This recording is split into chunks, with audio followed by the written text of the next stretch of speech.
You guys ready? Yeah. Let's go. Yeah.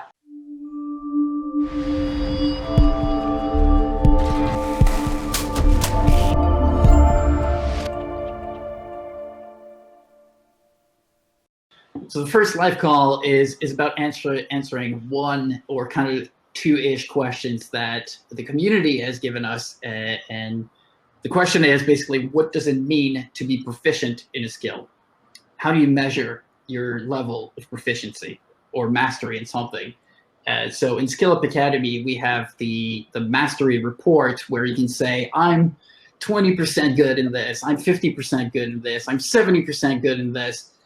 And what I realized is that everyone has a very different opinion of what that actually means. My 50% in a skill is very different from Anthony's 50% and so on. So a few months back, I got a message from someone from SkillUp Academy. He signed up, so he might be here. I'm not sure if he wants me to reveal his name, so we're going to call him Bob.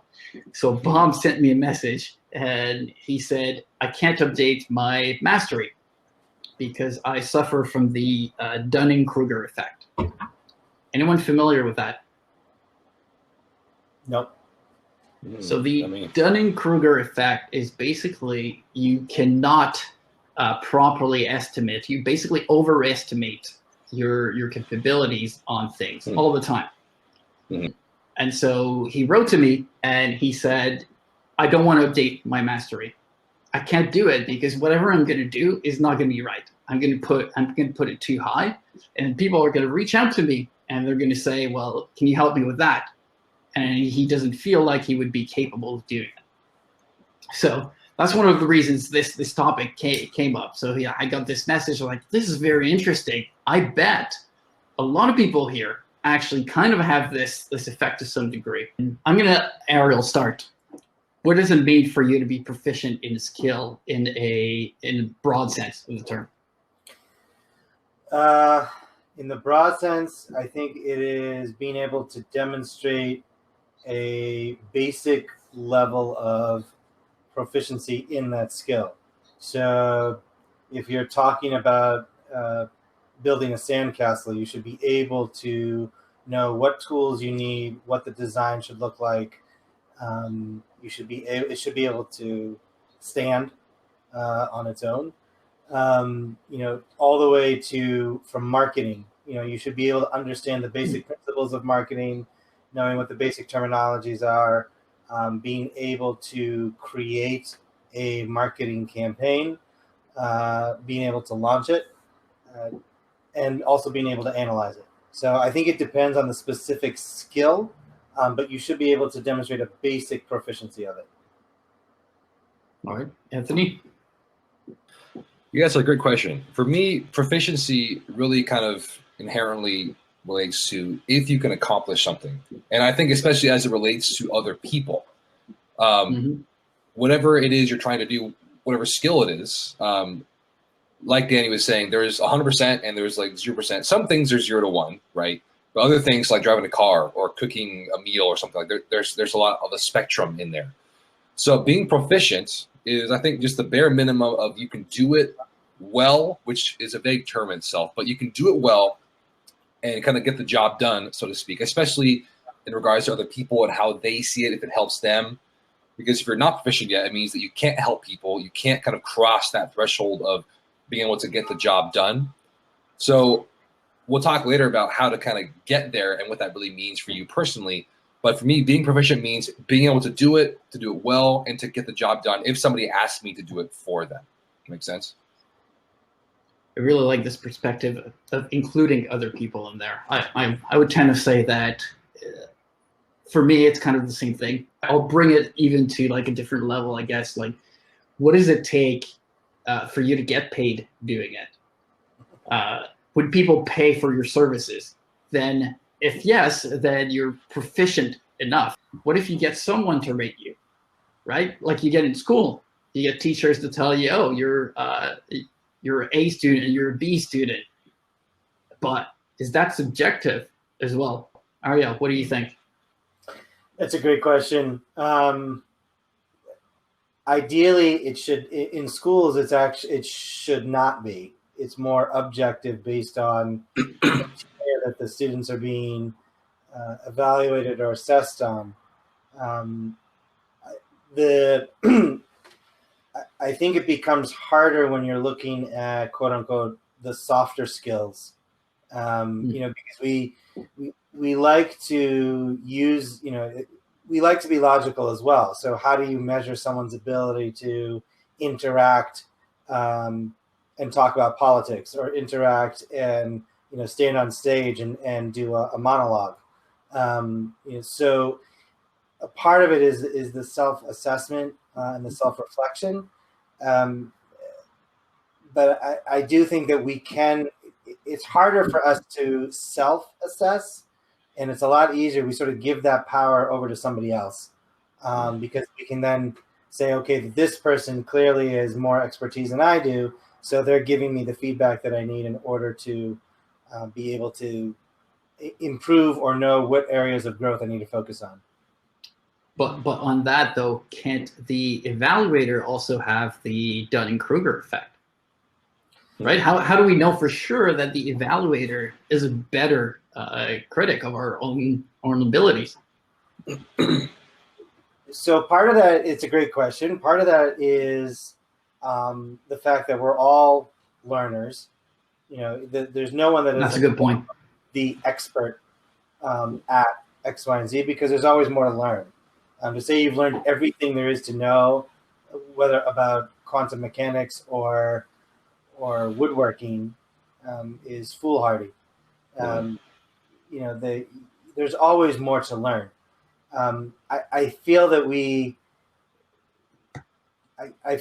sort of need the validation, if you will, of somebody else to say, I am 50% proficient at this, based on what criteria, right? So that's where like the whole idea of rubrics came into play, because it takes the subjectivity out of it. But rubrics are also very cold, and they don't allow for the fudge factor, where you can incorporate grit and passion and the relational side of pieces that you can't necessarily assess. So is that part of proficiency? Grit, passion, that kind of stuff? I think it factors in. I think it should be. I think it should factor in. I mean, I know I would rather have someone that has tremendous grit and may not have all the skill sets than someone who has all the skill sets but isn't willing to take risks. I think that's a great thing. You see it all the time when hiring people, right? You look at resumes and what you see is skills that are mostly self-assessed, sometimes with references, and then you think they're good, but when in reality, what matters most in a lot of cases is actually not the skills, but the personality, or the soft skills, actually. Exactly. And now with the coaching industry being more and more popular every year, I think Tony Robbins was saying that it's going to be a $29 billion industry by next year. Wow.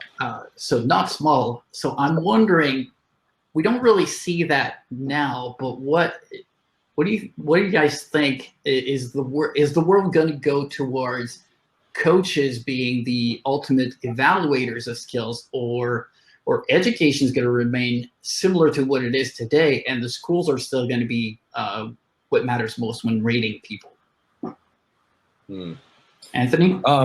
Yeah, for me, the book Deep Work by Cal Newport comes to mind. If anyone in the chat has read it, let me know in the chat. But Deep Work was a great book, and basically the whole premise of the book is this guy Cal Newport saying that in the future, the most rare and valuable skills are going to be the hardest to get, and they're also going to be the most employable.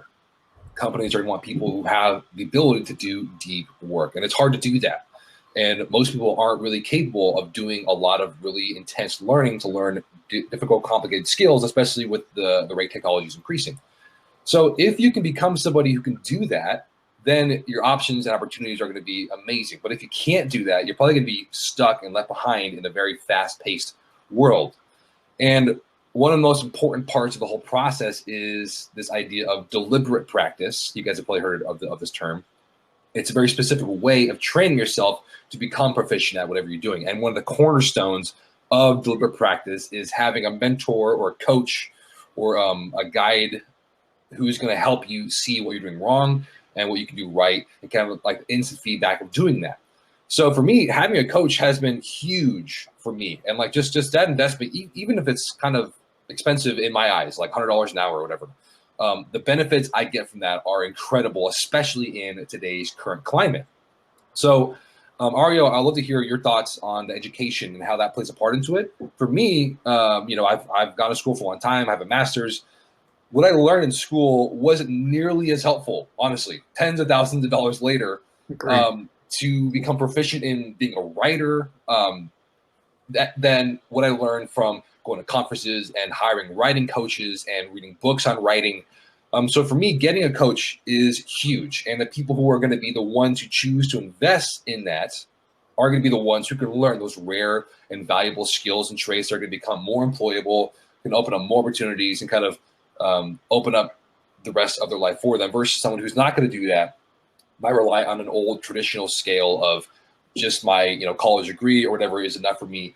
I think that's not going to be the best way to achieve proficiency down the road. So that's my take on that. So I would say as an educator, the system's broken. Once we move beyond kindergarten, and even now kindergarten is starting to get focused on reading, which is not developmentally appropriate. But once we get beyond kindergarten, where it's okay to fail, it's okay to be curious, to explore, to be creative, and then you hit first grade and it's like, no, we got to turn to page 3. And it is the skills that schools are offering are not the skills that are needed in corporate and in entrepreneurial life and in everyday life. It just isn't. They don't focus on the soft skills of being able to relate to somebody else, of being able to formulate an argument or a position. They're still focusing on facts, and they're focusing on 95% of the content that you can find in your phone.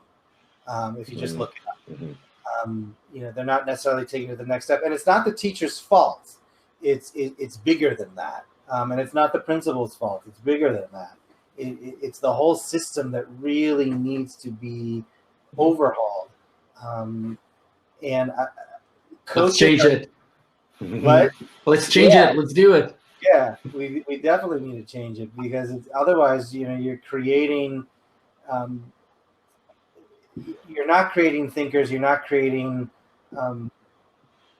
people who can write critically, express themselves critically, be able to explore what they want to do. Now, you've got pockets, you've got individual cases where classrooms are very much like the 3rd floor in Google, where it looks like chaos.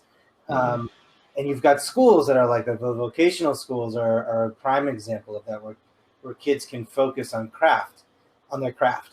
But it's not where it should be. And that's where coaches come into play. Because it is, bottom line is the relationship between a coach and a learner is what's going to make the difference. And so that's why there are so many coaches out there, because we're all individuals with specific goals, strengths, and areas of growth. And to connect with a coach, to be able to have that coach push us along, and then be able to say, yeah, you've mastered it, right, in that particular area. So that's why I think, unless the degree is very specific, like in the hardcore sciences, the value of a degree has dropped tremendously.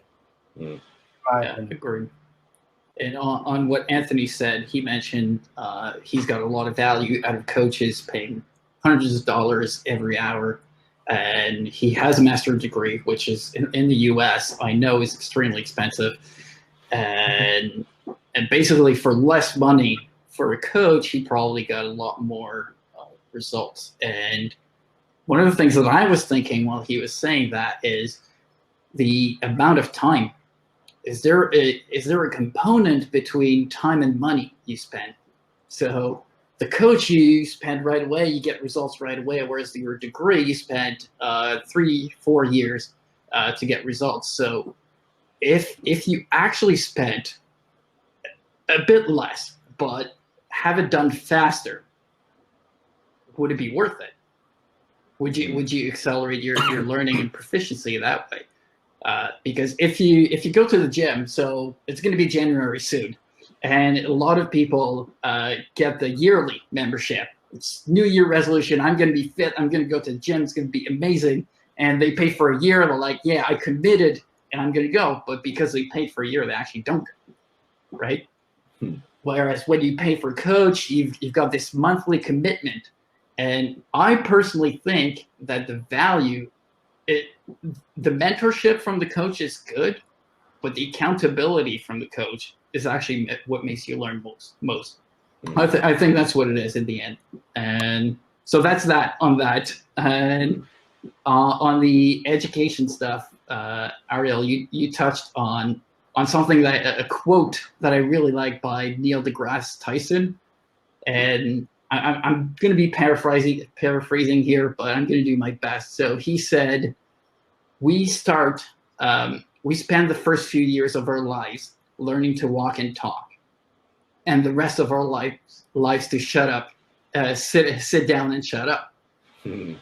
There's a big problem there, right? That illustrates the school system so much for me. So I'm starting to look into education for kids, and one day I'm going to have kids, and I don't want my kid to be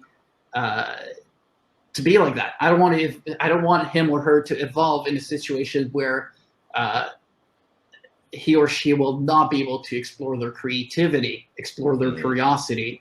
And that's why I'm fascinated by people like Leonardo da Vinci or the Renaissance period or Benjamin Franklin. These guys were completely driven by their creativity and curiosity. And so I started this new approach, and you probably read about that all the time, but listing down ideas every day, just like random ideas in your journal. I started this approach of writing down 10 of them. I think that comes from Joshua, who's online right now. So I started listing 10, and like, it doesn't matter what they are. I just write them down, and it doesn't matter if I'm going to do something or not with it, but it trains my brain to continuously try to improve that, which I think is potentially one of the most valuable skills in the world. Yeah, I think so. I think being able to, we have the ability to learn any skill that we want. Our environment tells us otherwise. Yeah. But Yeah, totally. We can learn any skill that we want to learn, and being able to track it and have somebody be accountable, hold us accountable to it, is really the true way to learn the skill. Where do you find these people currently? I know it's SkillUp Academy, like that's a shameless plug, but we're trying to get coaches to help you guys do that. But if you guys in the chat know any way right now that you know of to find coaches to make that happen, please let us know. Let everyone know, because it's valuable for all of us. What do you do, Anthony? How did you find your coach? For me, there's a lot of coaches out there. I mean, Tony Robbins is right. There's tens of billions of dollars in the industry. And so there's a lot of places you can go. And for me, somebody who didn't have a ton of money, I needed to make the right choice right at the beginning. I didn't have a lot of leeway to spend hundreds of dollars to realize, oh, crap, this isn't what I needed, right? So for me, what I think you can do to get the most out of coaching, for everyone in the chat here who's considering getting a coach, maybe someone from SkillUp Academy, whatever, what I found best is that you have to put in a bit of work first for you. I love the idea that action will bring clarity. By taking action, you're going to figure out what you need to do, what you don't need to do, what you can maybe figure out for yourself, and what you can't. See, for me, I didn't believe I could figure out how to do the technical stuff for my website. I was like, I'm going to have to hire a coder, a programmer. Didn't have enough money to do that. So I tried doing it myself, and I was like, maybe I could do some kind of coding or connecting. And I realized I could. I don't need a programmer yet. I mean, eventually I will hopefully have that, because I don't need to do it all myself. But by taking action, I figured out what I could do. But then I ran into blocks where it's like, hey, I just cannot do this without a coach. And that is how I was able to kind of narrow down who to go to and what skills exactly I needed to do to get to be successful. Because the truth is, not everybody in the world is going to know how to get you where you want to be. You need to be selective in who you take your advice from. And there's, there's kind of a cliche that there's a million life coaches out there that don't really know what they're doing yet. So it's on you to figure out what you really need and what you really don't need for coaching. That's going to save you a lot of money, time, maybe like resentments. I've hired some coaches, didn't work for me. I spent a lot of money, and like it was tempting to think, man, this is stupid. I don't need to do this. This is a waste of money. And that would have been a very costly mistake for me, because you do need coaches and that deliberate practice of like getting instant feedback. So figure out what you need exactly, and then find somebody who knows that exact skill, someone who's like very specialized in that. That's how I've gotten the most bang for my buck and have used the process well. So I'm not wasting money, and I'm learning exactly what I need to do to get to the next level of whatever I'm trying to do, Yeah, I love this. I took some notes here. So one of the things, so we have a common friend. We all know him, the three of us, Jordan Gross. He does executive. I can't pronounce that word. I apologize. How do you say that? Executive? Executive? Yeah. Yeah. Executive coaching. And his strategy is to not get paid until the results are delivered. As a coach, as someone looking for a coach, I love this strategy. There's definitely like, he's going to work really hard to make it happen. And the goals are going to be so clear too, that you're going to get the results you want. So Anthony mentioned the skills required to get the back end stuff done. And one of the things I'm thinking right now is that actually cheaper? So sure, you save money doing it, but it costs you time. So how do you find the balance between learning something that will boost your business or delegating something that sure will cost you money on the short term, but in the long term might actually be more valuable? How did you make that decision that in the end for you, it would be better to learn it yourself first? At the end of the day, the concept of investing in yourself is so important and instrumental to your success. I think the people who invest in themselves are the ones that are going to eventually be the most successful, and the people who don't are going to be kind of stuck behind. So what's important for me is, again, just like learning the very specific things I need to do to get to the next level of whatever I want to be. I've bought coaches who have given me tools and like info and guidance I just simply wasn't ready to absorb yet.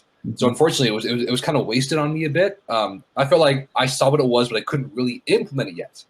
So for me, I just love going one day at a time. What is the exact problem I'm trying to solve right now? I need coaching for that, and I'm going to do that. I'm going to get proficient at it and move on to the next thing, and then learn from there. I just want to be like, just get the most I can out of the books I'm reading, out of the coaches I'm hiring, and to save time and to save money and to save just a bunch of hassle. I just get very, very specific with like you're saying, like subsets of like, what do I need to do to get this down? And I have clarity about where I want to go. I know what I need to do to get there. And then I want to have somebody teach me how to do that.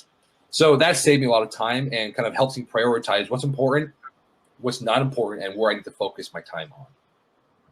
I think that's very important what you mentioned here. A lot of people think that you can go to a coach and the coach will change your life. The coach will not change your life until you're ready, until you're actually ready to change your life and know what you're looking for in a coach. I've had a coach after the Tony Robbins event I went to, and Mario was great, but to be honest, I didn't have the focus that I needed to implement the stuff that he's showing me. In the end, obviously I took a lot of notes, and hopefully I'll remember them for when I'm ready to apply them. But if you're looking for a coach, be sure to be ready. It's critical. They're not going to change your life until you do the work. The work is on you. We're going to be talking about proficiency in specific skills and what it means for everyone. All right, so we're going to get started on driving a car. Is that good with you, Anthony? Yeah, that's good. If I tell you my proficiency in driving a car is 50 out of 100, what do you think that means? Actually, if it's okay with you, can I use the playing an instrument example? I think I have more to say on that. I think that might make more sense to me. We can switch to that. Yeah, Sure. just because I have a specific idea about that. So if you're to tell me that you're a 50% proficient at an instrument, when you talk about increasing your proficiency, I think that there are two main points that anybody who's learning an instrument needs to be aware of if they want to become better faster. And that you can control 2 points. You can control both the intensity of your practice and the frequency of your practice. I learned this from Robert Greene's book, Mastery. Great book. Let me know if you guys have heard that one in the chat. Really big, thick book about how to achieve mastery, how to achieve intense proficiency. And so if you take one person who's playing an instrument, let's say guitar, they play once a day for about 20 minutes. Actually, and how about like maybe 3 times a week for 20 minutes at a time? So like an hour a week, right? 4 hours a month. You take the next person here and they practice every single day, let's say 5 times a week for an hour. So they have 5 hours a week. So they're already getting more in a week than this person's getting in a month. So when you expand that out for a few months, you're increasing the frequency of your practice, and you're already getting 10, 20, 50 times more practice at being proficient than the other person is. And you can choose to increase the frequency. You can also choose to increase the intensity of your practice by having a coach, by being very focused and disciplined in there, by not getting distracted. And that's going to increase your speed even more. So you're practicing more times, and your practice is of a better quality. So when you talk about achieving proficiency and increasing that number, if it's 50 to 100 or whatever it is, you can really speed it up and accelerate that enormously by focusing on those 2 things: the intensity of your practice and the frequency of your practice. So for me, whenever I'm kind of frustrated with myself, and if I feel like I'm not at a place where I want to be yet, I just try and focus on increasing those things more. How can I, write more and write better, or play my guitar more and play it better in that time? So if you're coming to me saying, hey, Anthony, I'm at 50, I want to become 75, that's where you should start. Increasing the frequency of the times you're doing it and the intensity of the practice while you're doing it. Make sense? I think there's actually a missing component here, which I'd argue is actually quite important. So I did say I became a top writer in fitness, so I guess I do know more about fitness than I let it show. But here's a simple idea that everyone is going to understand. So if I increase my intensity and the frequency at the gym, it's actually not going to increase my skill level for the most part.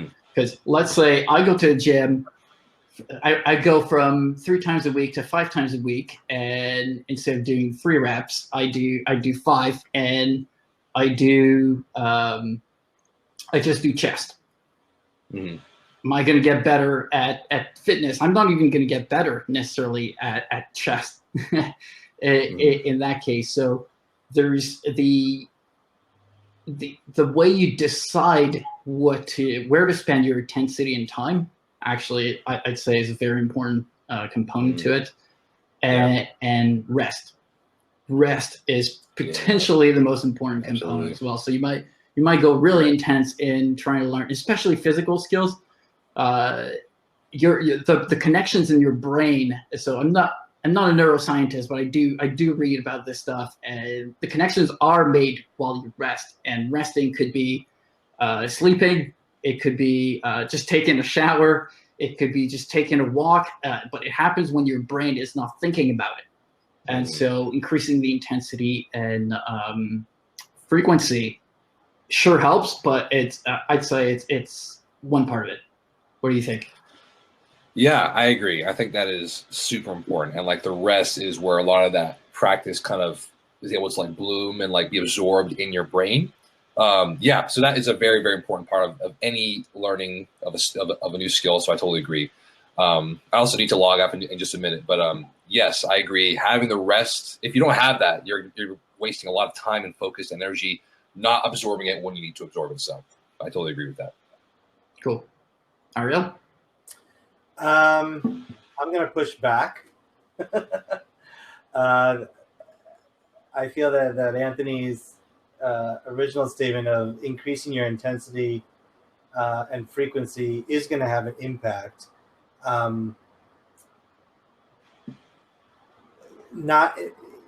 It's going to have an impact in the sense that you know whether you're learning to play the flute, or whether you're doing chest presses, it is going to increase where you were.